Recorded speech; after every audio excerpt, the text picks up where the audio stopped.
Тоа што Груевски доби азил од Унгарија не значи дека истиот во иднина нема да му биде повлечен, вели министерката за правда Рената Десковска. Доколку со барањето за екстрадиција кое веќе е испратено се докаже спротивното од тоа што го вели екс-премиерот, Унгарија веднаш може да ја поништи одлуката и да го испорача Груевски. Дозволата за азил пак според новиот закон во Унгарија се испитува редовно, вели Десковска, доколку Груевски во меѓувреме не добие унгарско државјанство. Оваа процедура која што досега се спроведува во Унгарија е процедура која што ние ја очекувавме и ја знаевме дека прво ќе се даде предност на постапката за азил, а потоа ќе се разгледувало прашањето за екстрадиција. Барањето за екстрадиција е навистина образложено со сите аргументи и доколку се одлучува врз основа на правни процедури, врз правни основи треба да биде удоволено. Сакам да потенцирам дека досега со Унгарија не сме имале проблем околу екстрадицијата во ниту еден случај. Никогаш Унгарија не покренала никакво прашање, ниту за состојба во затвори, ниту за сомневања во делувањето на судството за да одбие екстрадиција. Значи ова не е прва екстрадиција која што ја бараме, но се надевам дека нема да отскокне, да биде прва која што ќе биде одбиена. Значи сите досега биле удоволени и ние немаме проблем во процесите со екстрадиција досега.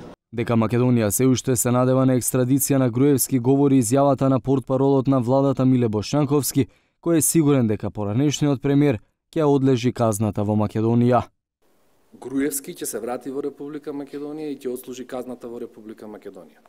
Унгарија е земја членка на Европската унија и на НАТО, која што досега во сите постапки на екстрадиција, кои што постоеле помеѓу Република Македонија и Република Унгарија, во ниту еден момент не било укажано дека постојат одредени неправилности во судските процеси во Република Македонија, како што е во овој случај со Никола Груевски. Кристално јасно е дека наводите во барањето за азил се лажни, пораките се испратени, барањето за екстрадиција е испратено, Груевски не го бараме само за да ја одлежи казната во Република Македонија, односно пресудата од 2 години затвор, туку тој се бара и за повеќе други истраги и судски процеси кои што се во тек, што значи барањето за екстрадиција е целосно, темелно и овозможува дефинитивно негово враќање во Република Македонија.